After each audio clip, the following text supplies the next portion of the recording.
Hi, this is Dr. Matt Bowker coming to you as a profounder professor, and today I would like to briefly talk about Otto Kernberg's book, Aggression or actually rather, Aggression in Personality Disorders and Perversions.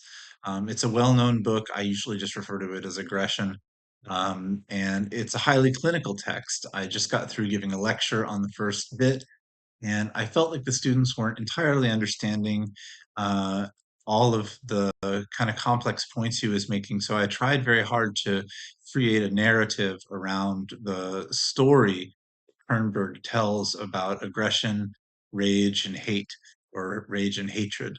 And the way that these are linked up together, in fact, they are linked up in that order: aggression, then rage, and then hatred. Um, and the first thing you have to know in order to get anywhere with Kernberg is that he is going to he's going to write about affects. The affects are they're not emotions, and they're not drives. They're different than that. They're actually, he describes them as the bridging structures between biological instinct and psychic drives. So he also uses the term building block somewhere to talk about how a drive is sort of built up through affects, and a drive in that way finds its coherence or cogency or form of expression through affects. So affects are these things. We have a blunted affect, we have a depressed affect, we have uh, frightened affect or whatever, and that is an expression in some sense of a drive, which links then back also to a biological instinct. So that's the first thing to know. We're not just merely talking about fleeting emotions here. We're talking about something a little bit more stable. For someone like Kernberg, and actually for someone like me too, it makes sense to say that all affects are shaped by object relations to one degree or another. And this can be external object relations, the actual relationships that you're having with, if you're a child, with your primary caregivers, or internalized or internal object relations, which is essentially the mental world that you've created and the mental image of the others in that world, the way that you've populated that world, and the characteristics of that world, of the environment of that inner world, of the nature of the objects in that world, whether they're cruel and persecutory or whether they're benign and nourishing, or both, becomes actually in some ways more important than the actual external object relations that you have with certain individuals.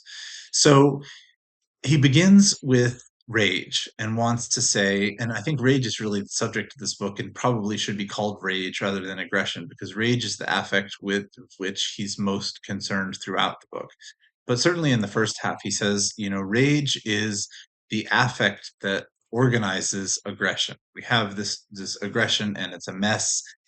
Rage is an affective kind of structure that organizes aggression into something slightly more coherent.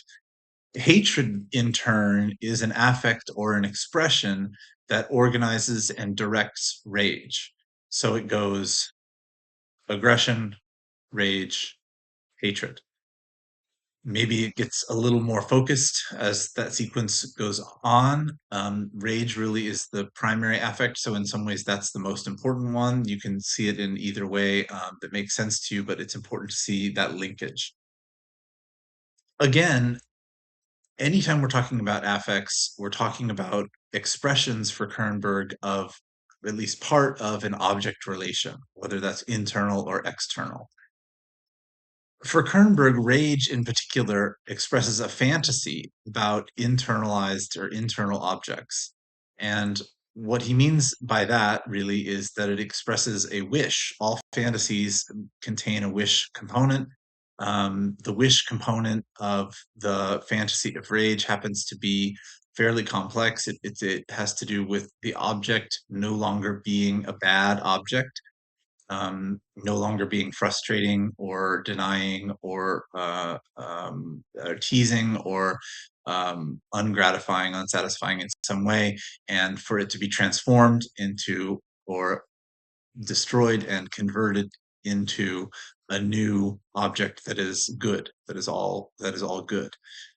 Hatred on its score is interestingly always of an object that he says is both hated and needed desperately.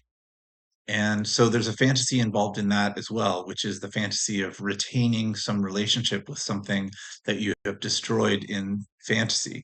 And these ideas coalesce around the idea of childhood dependency. So the reason that we would ever have hatred, conflict, or a rage expression, a rage affect against some of these objects is because we were so initially dependent on certain caregivers, certain others, that we wished them and continue to wish other objects to not embody their frustrating and unsatisfactory aspects, but rather to become good objects. And the sort of what I've called the wager of rage is that the idea is in rage that you can destroy the bad object, and in its place, a new all good object will arise. The wish or the fantasy is to be able to destroy the object and remain in relation to it at the same time, which seems highly paradoxical and is highly paradoxical. And it's reminiscent a little bit of Freud's mourning and melancholia um, uh, idea that in melancholia, which is, I guess, something we might call depression now, it's a little distinct from that, but a lost object is hated for disappearing. Um, we grieve its loss at the same time. We also set up what Freud calls the shadow of the object somehow into our psyche and are tormented by it. But this torment continues the relationship that we have with the object, and that's actually what's desired, because in a way it keeps the object alive through a somewhat sadomasochistic relationship, which is appropriate for someone like Kernberg, who's really interested in sadomasochism and other forms of personality disorder and pathology and what he calls perversions. So the key point that I think needs to get across in all of this, or at least one or two of them, are there are highly ambivalent tendencies in rage and hatred. The wish and the fantasy for the object to be around, but not what it is. So the wish for it to be gone and still around, or to be different than it was, but also same enough to be the same object. Um, and the second thing really is that we should be seeing at this point that hatred and rage express, in a sense, relational fantasies, or we might even say that they're relationships in themselves. Hatred and rage create or establish psychic relationships to their objects. That's part of their aim. The aim is to establish a relationship that will be more fulfilling and more gratifying than former one, the one that is tormenting you, the one that has activated your aggression, which has in turn activated your rage or again your hatred, and to replace those object relationships with object relationships that are beneficent and are all good. This fundamentally changes the nature of what we think about rage and hatred if we are coming from a purely behavioral standpoint, where it has, as you know, to do with some sort of simple expression. It's more complicated than a drive explanation of rage or hatred, where we're just choosing objects to hate, and it really depends a lot on that internal crux of object relations that happens when we're young, where we're sorting through the process of being dependent upon others, growing independent of others, needing and wishing those others to be perfect, those others inevitably failing to be perfect because they have to, and then contending somehow with that loss. And what do we do with that? Do we develop intense rage and hatred? Uh, some would say yes, and we have to then eventually get over that rage and hatred, forgive the object, realize that the same object can be both good and bad, and integrate our object universe internally so that we can have people in it who are both flawed and benign and nice to us and love us, and we can have feelings of hate that don't totally destroy the object. We can hate certain aspects, we can love other aspects. That's a much more holistic, sort of integrated view of the whole situation.